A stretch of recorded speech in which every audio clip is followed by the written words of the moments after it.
All right, ladies and gentlemen, I'm your host, Chris Crenshaw, and we are live from the 704 once again for episode 233 of 815 Exchange. And listen, it's Inauguration Day, it's also Martin Luther King's Day, and it's also National Championship Monday. So we got a lot of things going on. And yes, I'm recording on a Monday because, of course, it's MLK Day, so I have it off. So thank you to OMD. But we are here. All right, we're here. We are live. That means we got the full NFL slate. We ain't missed nothing. Right? So we got the whole divisional round to talk about. And I know y'all want me to get into that because, man, there was some...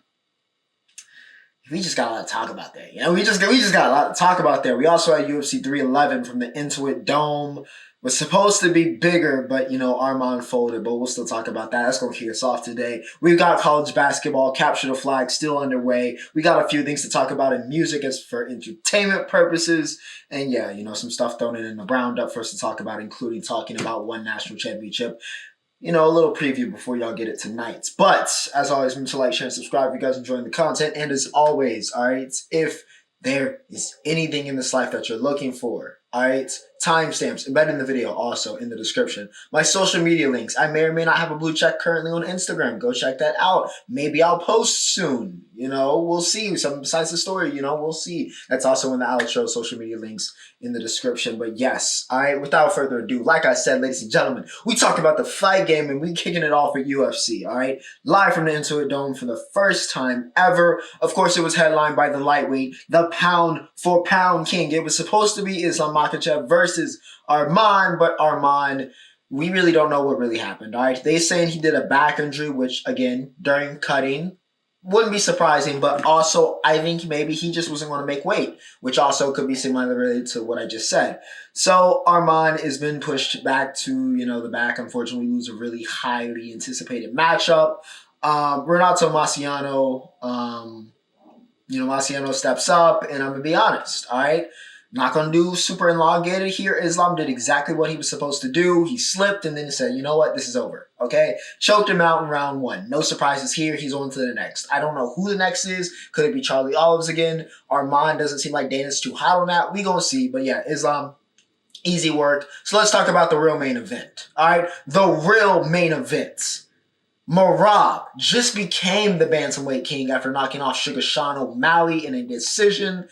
Could he do it, though, against the boogeyman? The same way that Merab, for years, was the bantamweight boogeyman, right? The guy that nobody wanted to face. He was on a massive win streak, and he was just drowning people. But could he drown the new boogeyman? The man with one of the most legendary names in all of mixed martial arts because of the man that is his coach and is his brother, and that is one Umar Nurmagomedov. Almost... Had to make sure we got that right for Khabib. I don't want him to come through and, get me, the way he might be getting on Umar after this performance. Because, well, it started off good, actually. It started off good. It looked like Umar had the goods. Certainly from a skill-wise, all right? I had him taking those first two rounds. Very good rounds. Very good scrap, by the way, this was. Very high level. One of the most high-level bantamweight fights ever. But Umar's striking looked a little bit more precise. He was landing some of those significant strikes. He had that power. It looked good for Umar. Merab wasn't really Merabing yet, so to speak, with the takedowns. But round three came, and as Merab has done to everybody, and has continued, and I don't know, all right, he has the most legendary cardio tank, I think, in the history of mixed martial arts at this point.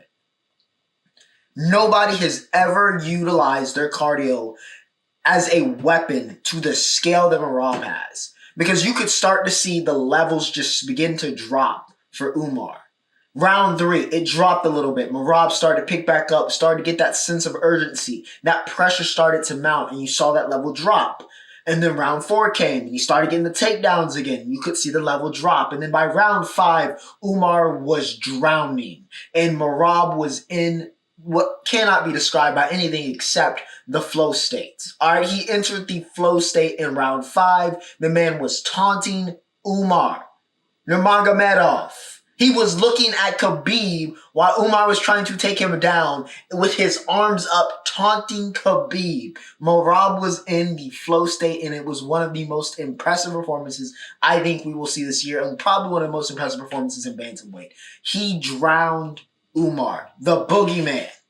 He drowned him. He took him to deep waters, took him to championship rounds, and said, nobody can stand with me.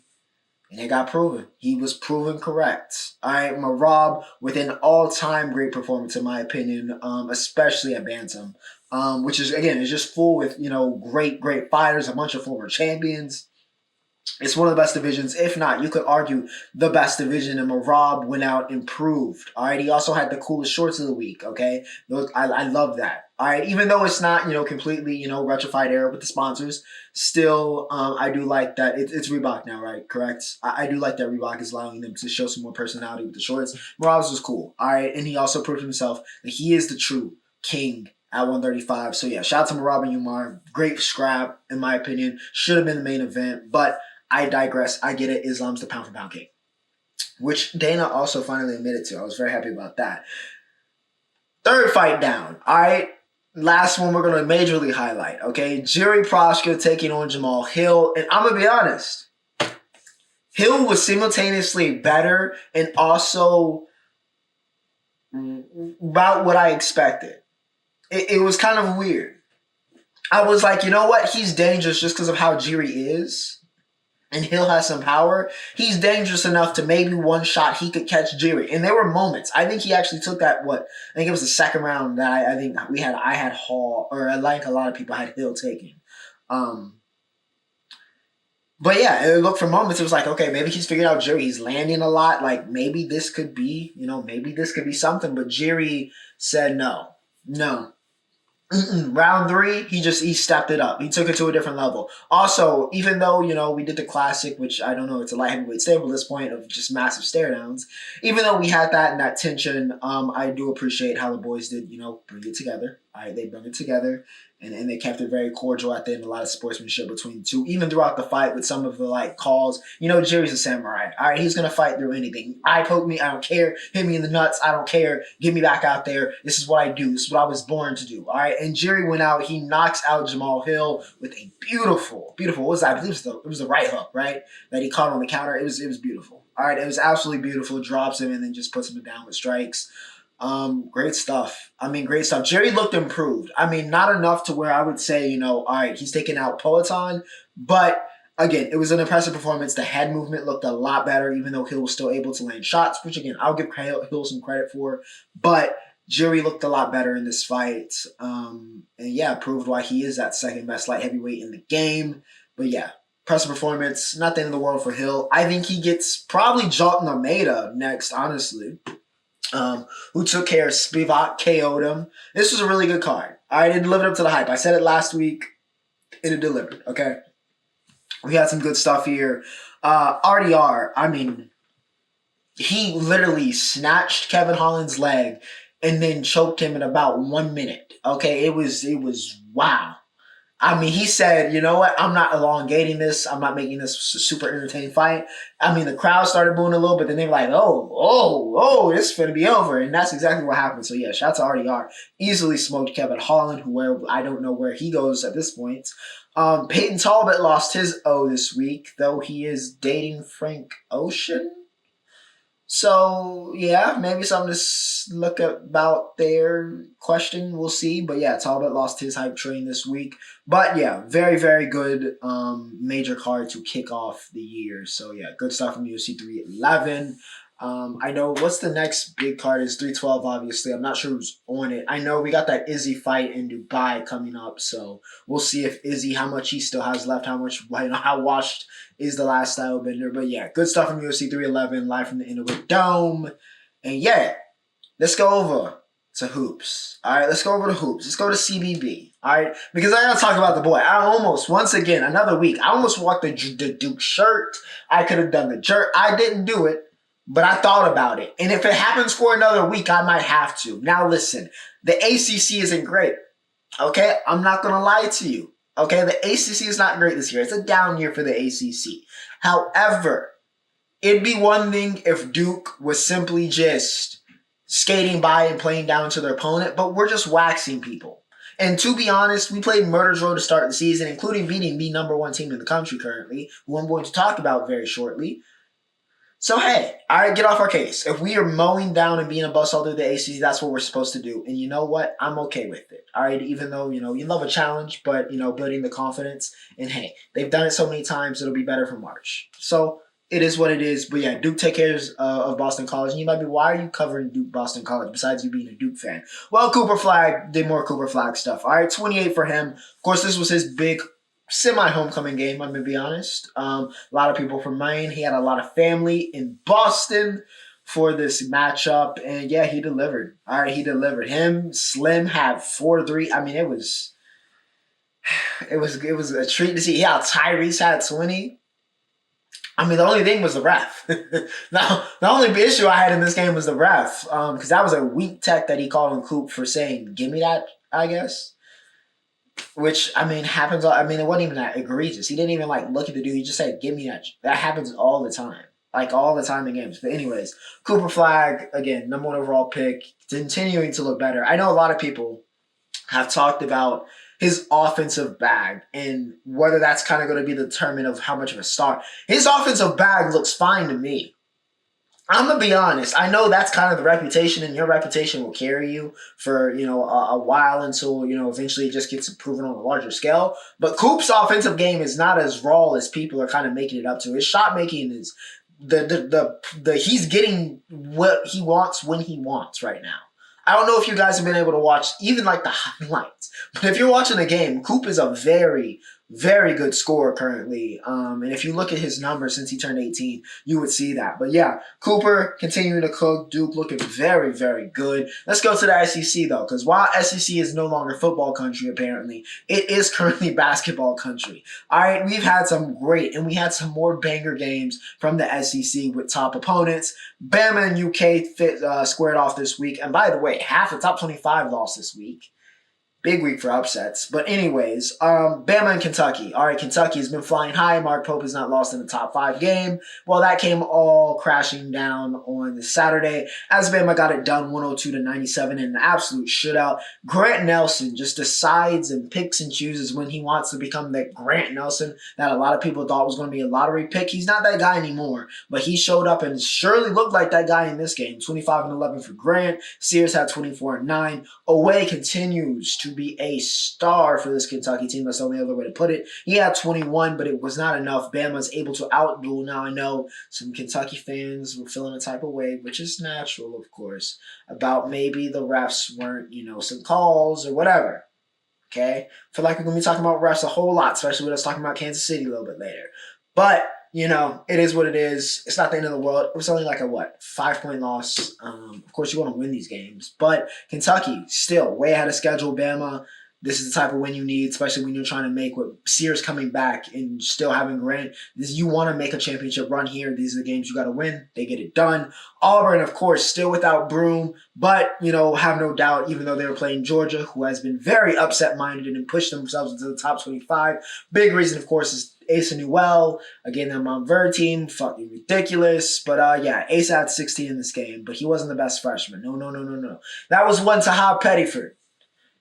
I'm serious, man. I'm serious. I'm not saying Tahad's going to win a National Player of the Year, but he very much so feels like one of those guys that's going to be a multi-year guy and be a superstar at the college level, and he may end up carving himself into being a very good pro. He just feels like he's in that vein. He is that guy. And it feels like there's always that one guard per class that might not be that one and done, but he might do 2-3 years and he goes off and leads his team to, maybe a national championship, wins player of the year. A Brunson, right? We've seen it many times. Tahad is that guy in my opinion, right? He was a borderline 4 or 5 star, pretty much mostly a 5-star. Going a little bit under the radar, but the way he plays, the way he controls, he's just advanced. He's a great athlete. We saw that windmill this week. But yeah, he was the guy in this game, all right? Even though Auburn nearly choked it at the end, they do survive 70-68. Tahad had 24 off the bench. Off the bench. That guy, bro. He's that guy. I didn't put on here, and probably for the sake of you Carolina fans, but yeah, y'all are in the ditch. Y'all might not make y'all in the bubble right now. So we go see what happens. But y'all sitting pretty firmly on the bubble right now. But yeah, like I've said, we'll see what happens. I won't tease y'all too much about it. Let's talk about entertainment real quick, yeah? Shall we? Let's go. Currently watching Solo Leveling. Off to a solid start. I was watching episode 3 before I had to go do something last night. What else? Game of Thrones. I'm on season 4. It's been good. Pedro Pascal is killing it as Oberyn Martell. The third Fourth Wing book comes out. So for my readers out there, we got that. I am in a book club for that. Shout out to my book club. What else? What else am I missing? I started Wicked and fell asleep because I was watching after a night out. But Cynthia and Ari were doing a thing. I don't know. Maybe it was as good as y'all were saying. I'll have to get back to that one. But yeah, let's talk music though. All right, because that's what actually dropped this week. Of course, the big headliner was the cross, or I guess technically 21 is British, but the cross continental link up with 21 Savage and Central Cee, GBP. It was good. It was good. It wasn't the best lyrical output from neither of them, and not that either. I mean, they're not known for being these elite level lyricists, but they're good rappers nonetheless. But it wasn't the craziest song. The hook and the clip really kind of sells it, and that's pretty much what the song is, but it was still enjoyable. It was still good stuff. It was a cool link up. I don't know if it was just like a solitary drop or if it's leading to something. But yeah, some solid stuff. I give it a cosign. But yeah, Cinch 21 link up. Finally, we got 21 on some British shit. So we'll take it. Staying with the Brits. Aitch continues. I feel like he's been doing this for like a year. No proddy. But yeah, Raving in the studio, Aitch Bou. A little bit different. Definitely got that raver feel. We definitely got that high tempo EDM feel. But Aitch did his thing. All right, British rappers, that's their bag. All right, we talked about it with Champions League and P Money and that's a bag they can dip into. Aitch dip into that bag very, very well. I mean, one of the best British rappers out. I dare say. I don't think many people would challenge me on that. But yeah, Raven in the studio, good stuff. K Flip, all right, Sik-K Lil Moshpit, for my Koreans. All right, we going again cross countries. All right, cross continentals. Drop K Flip, very good stuff. All right, Sik-K, he's a legend in the space. Show why again here. Do what had to be done. If you're trying to get into that space and you want more of that hip hop feel, maybe you're not looking for the K-pop. Here you go. All right, here's something for you. Some great production. All right, I want to say that Sik-K in that whole I guess it used to be Higher / AOMG. That whole conglomerate of production, Gray, so on and so forth. The production is elite level. I put that production quality with anybody in the world, especially anybody in hip. I put it up there with it. So yeah, some great production here. No official rating, but a solid little EP, solid little project. So yeah, got the cosign from the boy. Go check that out. But that was E and C. All right, ladies and gentlemen, NFL time. All right, NFL playoffs, divisional. Let's go. Okay, kicking it off. Of course, we're going chronologically here. With Kansas City and Houston. And let's be honest, all right? Y'all can say what y'all want. Listen, now that was not, by no means, refs. We need to let defenders be allowed to touch Patrick Mahomes. All right? I get he's the franchise. I get he's the face of the league. I get it. It's bad. But y'all got to let defenders touch him. All right? So I want to get that off. All right? Because it's a recurring issue and it's looking a little suspect. Not that I think these games are rigged, but, the play calling sometimes for Kansas City, or not the play calling. Play calling's fine. The refereeing for Kansas City is a little bit, it's a reoccurring thing. Okay, it's a reoccurring thing. So I will say that, but let's be real. Okay, let's be honest. Let's just be real. Shout out to Dej Loaf. Okay, Houston wasn't winning this game. I know Texans fans, you'll be like, "Oh, we only lost 23-14." Oh, blah blah blah blah. The story was always coming to a close. Respectfully, the story was always coming to a close in Arrowhead. You weren't winning this game. So, again, it is what it is. Kansas City handles business. Like I said, 23-14. Again, it was a close game, so to speak. It just never really felt like, in my opinion, that Kansas City was any real danger to me.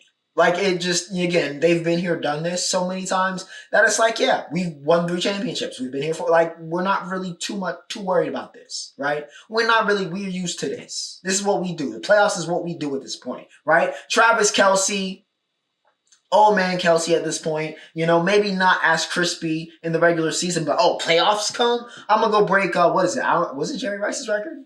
It was somebody, one of the elite receiver, but he broke the record for most 100-yard games in playoff history. He had 117 and touchdown. He looked very much so. I mean, his wifey, or future wifey, Miss Taylor Swift, was in the box with Caitlin Clark, so the boy had to show out. All right, he had to show out, and he did. All right, playoff Kelsey is activated. We'll talk about playoff performers. We will be talking about playoff performers.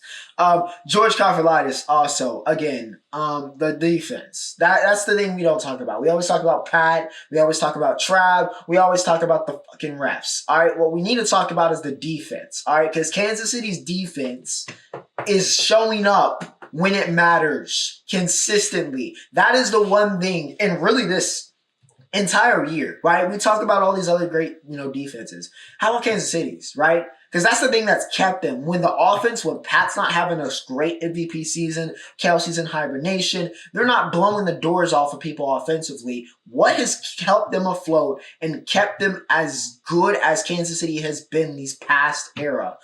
What has kept them afloat this year? It's been this defense. And it was this defense in this game. Now, CJ Stroud had a better game last week. But CJ Stroud is still not, CJ Stroud last year, okay? That's done with. And you showed in this game. He went up against a better defense than whatever the Chargers trotted out last week, which, again, wasn't helped by the fact that Justin Herbert threw 4 picks. But, nonetheless, he was not that guy, respectfully. He wasn't that guy. Now CJ needs to lock in and maybe not go on a podcast run this offseason. Don't think he'll have, as much, appearance, people wanting him to make an appearance, so to speak. But, Karlaftis in that Chiefs defense went to work. He had 3 sacks to lead the way in this game. Now, he wasn't the only one. Texans defense, as you see, only held KC to 23. They had a really good performance, specifically Will Anderson, who had 2 sacks, 3 TFLs. Probably should have been 3 sacks, but one of them, I think, got taken away because of, again, that weird calling for Pat.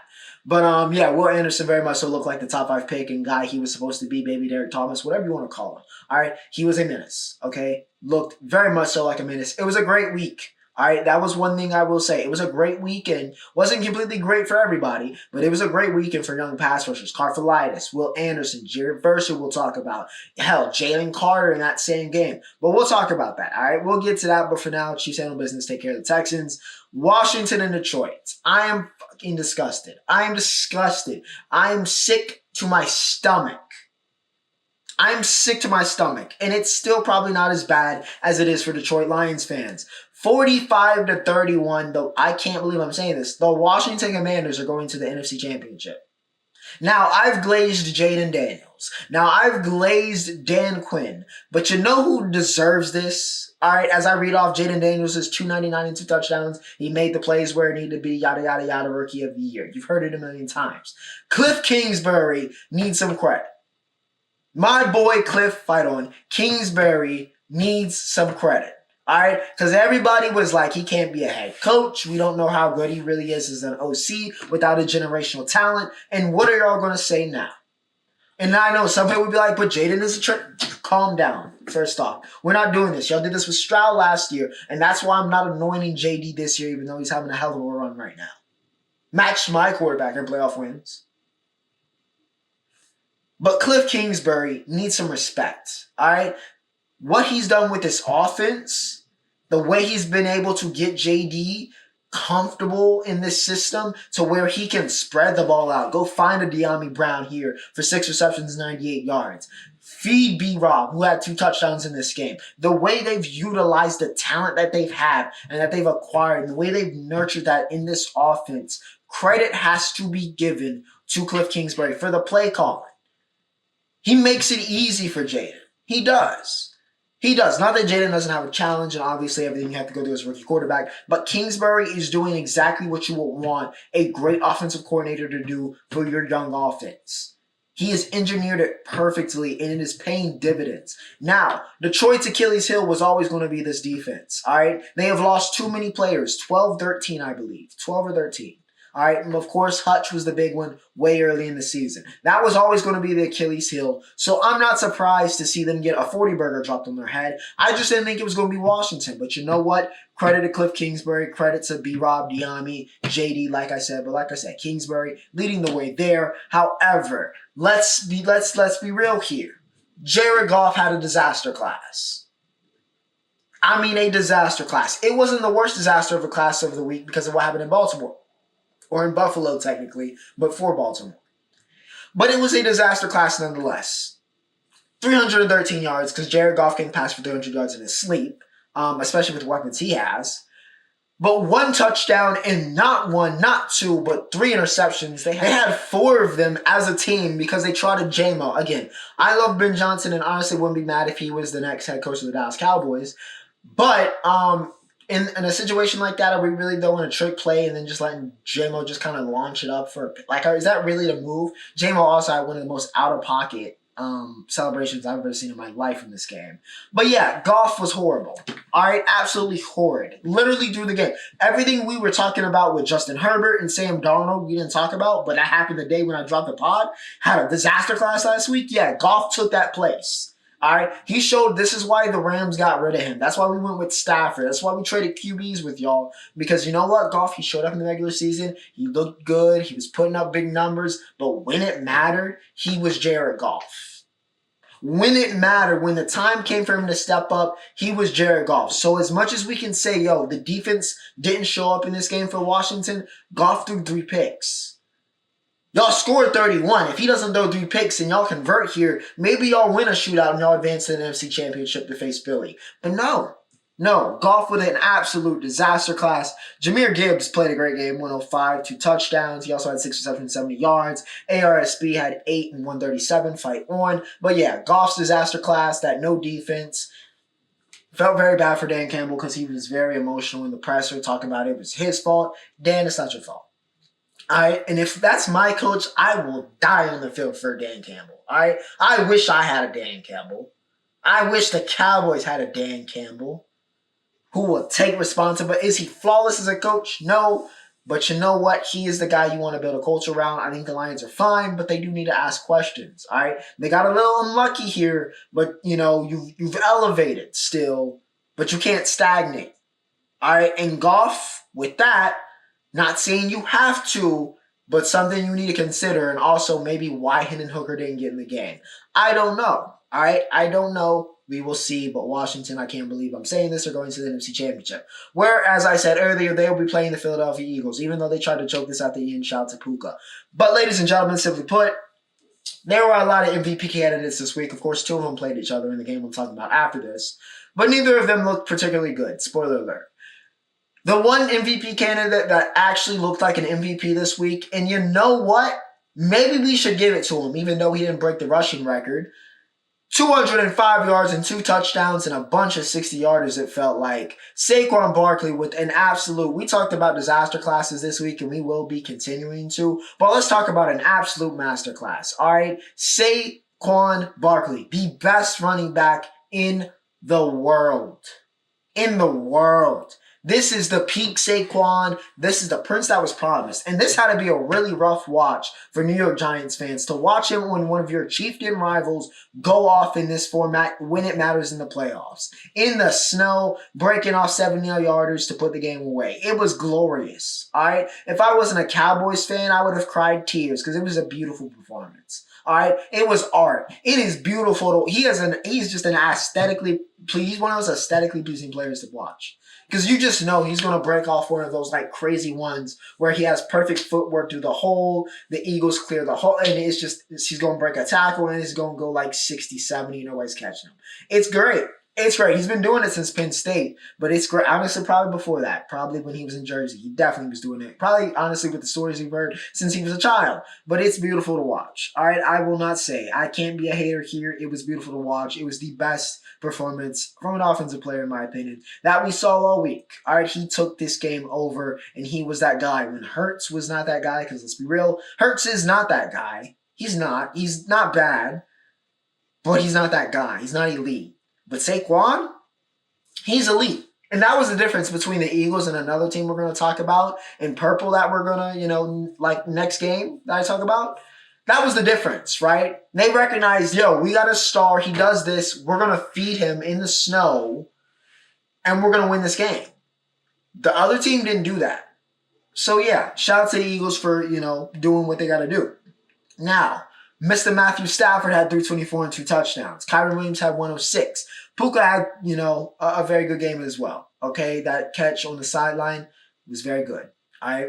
Jared Verse, by the way, talk the talk. He had 2 sacks. They had 7 sacks of Hurts, who was holding the ball entirely too long. So the Rams, a very impressive performance, especially when we didn't know what they were going to be at some points in this season. Still a very solid performance. Put themselves in a position to, maybe even win this game late, though the odds were against them, but still gave themselves an opportunity. So, yeah, no shame there.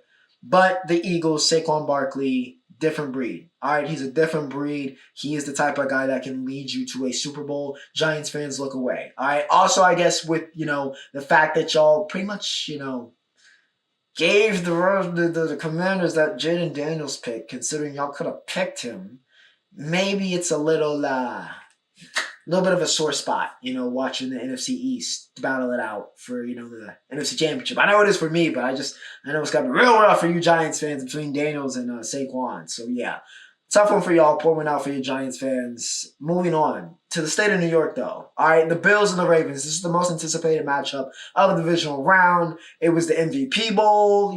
Could Lamar, who's going to get the chance to take out Pat and the Chiefs? All right, who's the one? Everybody wanted it to be Lamar, but it was not going to be Lamar because, unfortunately, regular season Lamar Jackson is one thing, playoff Lamar Jackson is another. All right, that's my boy.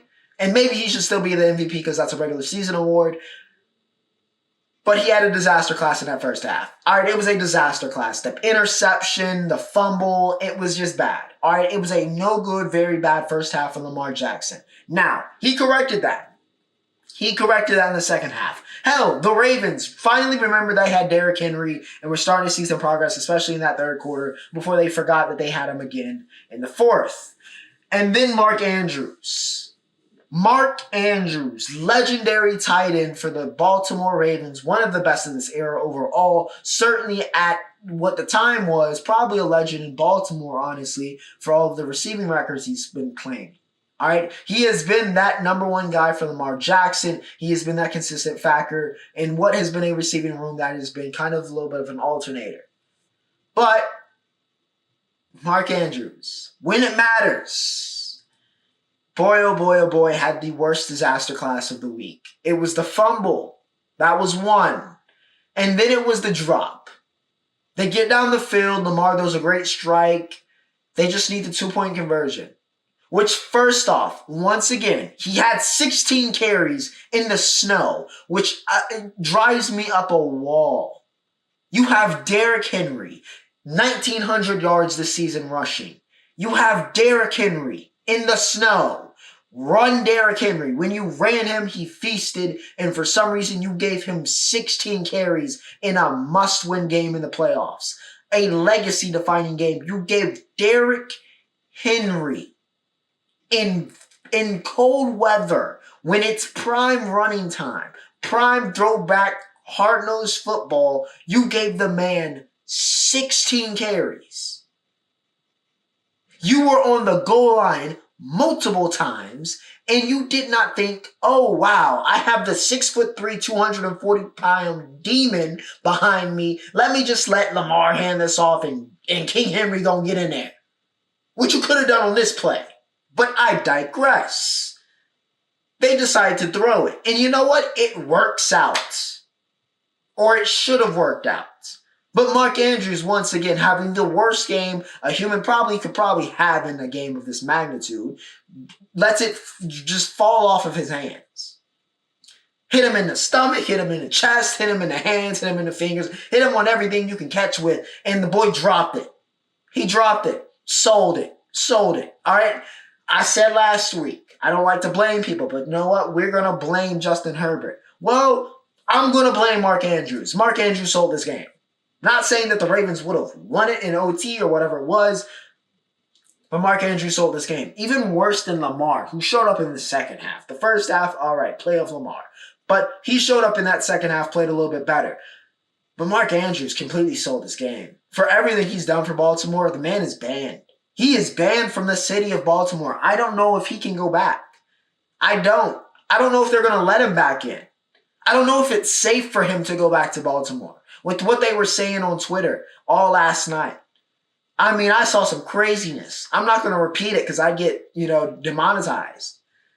But yeah, Mark Andrews with an absolute disaster class. But it was a disaster class of a game for Baltimore. Questions have to be asked of Lamar, of course, because of that first half. Questions need to be asked about the coaching staff because what in the hell were you doing offensive play calling wise? And questions need to be asked of Mark Andrews because why couldn't you get it done when it mattered? I appreciate everything you've done. I appreciate all the records you hold. But we've got Isaiah Likely. We don't need you if you can't show up when it matters and cost us a legacy game in this fashion. We don't. We don't. So yes. Rough one for the Ravens. Josh Allen will get his shots at one Patrick Mahomes. Now anything can happen in the NFL playoffs. But if I was a betting man, I would not be betting on the Buffalo Bills. But we will see. All right, we will see. But yes, and Mark Andrews and Baltimore Ravens, just honestly organizational disaster class, fully caps exactly what you expected from the Ravens. Because for some reason, in the Lamar Jackson era, they just can't get it done. All right, ladies and gentlemen, and with that said, we have reached the Roundup. And I'm not done ranting because you Dodgers fans are just so smug. You're just so smug. Listen, the MLB is going to kill itself. Bluntly. It's just going to because it's getting out of hand. It's really getting out of hand. It's one thing to build a stack team. There is no justification for the Los Angeles Dodgers to lose more than maybe 15, 20 games. They shouldn't. Y'all should wipe the floor. Like, winning the World Series is not enough for a team with this much talent. Y'all should wipe the floor on historic levels, and if you don't, it's a disappointment and questions need to be asked. Of course, as expected, I don't know why we went through the whole LeBron James, the decision, like we didn't know exactly where he was going since the time he got posted. Honestly, before he got posted. From the moment Roki was like, I'm going to the MLB, we knew exactly where he was going. It was never a secret. So again, I don't know why I feel bad for Blue Jays fans actually, because they got, I guess, led astray. But, what did you expect? He was always going to be a Dodger. And Roki, as of this week, is now officially a Dodger. Guess who else? Tanner Scott, one of the best relievers in the world.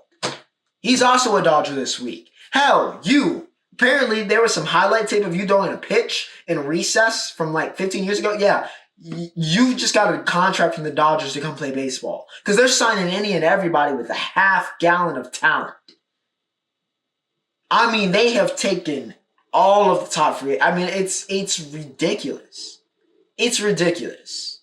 Even the Yankees, in the prime Yankees of when they just, were on top of the world, weren't buying people like this.